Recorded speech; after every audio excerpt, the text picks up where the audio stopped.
السلام علیکم. میں اس وقت اسلام آباد پریس کلب سے نکلا ہوں. بلوچ پروٹیسٹ چل رہے ہیں اس وقت، اور ان لوگوں کی باتیں سن کے، ان لوگوں کو دیکھ کر، ان کی فریاد سن کر، ان کی کہانیاں سن کر، یہ جو اتنا حسین شہر ہے نا اسلام آباد، یقین کریں یہ اب حسین لگ نہیں رہا مجھے. اسلام آباد میں یہ لوگ بیٹھے ہیں پریس کلب کے باہر، یہاں پر اپنا ایک پیسفل احتجاج جو ہے وہ انہوں نے کنڈکٹ کیا ہوا ہے. اور راولپنڈی اور اسلام آباد کے لوگوں کو میں یہ کہنا چاہوں گا کہ ایک بار آپ لوگ لازمی یہاں پر آئیں.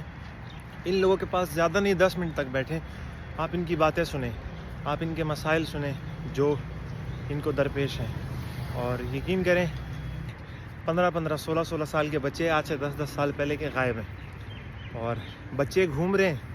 اور جب ان سے پوچھو کہ تمہارے پاپا کہاں ہیں، کس کے ساتھ آئے ہو، تو وہ کہتے ہیں کہ ہم نے اپنے پاپا نہیں دیکھے. کیوں؟ کیونکہ ان کو کوئی اٹھا کر لے گیا ہے، اور یا تو ان کی لاشیں ملی ہیں اور یا تو کچھ ملا ہی نہیں ہے واپس. موڈ عجیب سا ہو رہا ہے اس وقت.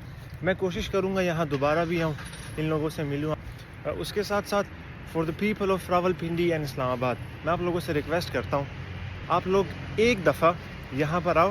نزدیک ہے، اتنا دور نہیں ہے. اسلام آباد پریس کلب F6 میں آپ یہاں پر آؤ. آپ ان لوگوں کے ساتھ 10 منٹ گزارو، اور پھر آپ کو پتہ چل جائے گا کہ آپ کا فرض کیا بنتا ہے ان لوگوں کے ساتھ. یہ ہمارے مہمان ہیں اور ہمارا فرض ہے ان کی میزبانی کرنا. ان لوگوں کا حوصلہ بہت زیادہ بلند ہوتا ہے جب عام عوام آ کر ان کے ساتھ بیٹھتی ہے، ان سے بات کرتی ہے، ان کے مسائل سنتی ہے، اور اگر کر سکے تو ان کو سپورٹ کرتی ہے کھانے پینے میں، میڈیسنز میں، اور خوراک میں، کپڑوں میں.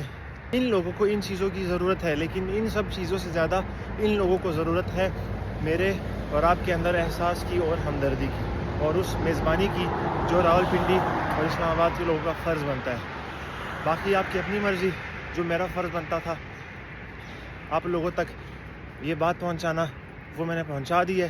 اب اس کو آپ کہاں لے کر جاتے ہیں، کیا سوچتے ہیں اس بارے میں، کیا ریئیکشن دیتے ہیں، وہ آپ لوگوں پر ڈیپینڈ کرتا ہے. جزاک اللہ خیر. اللہ حافظ.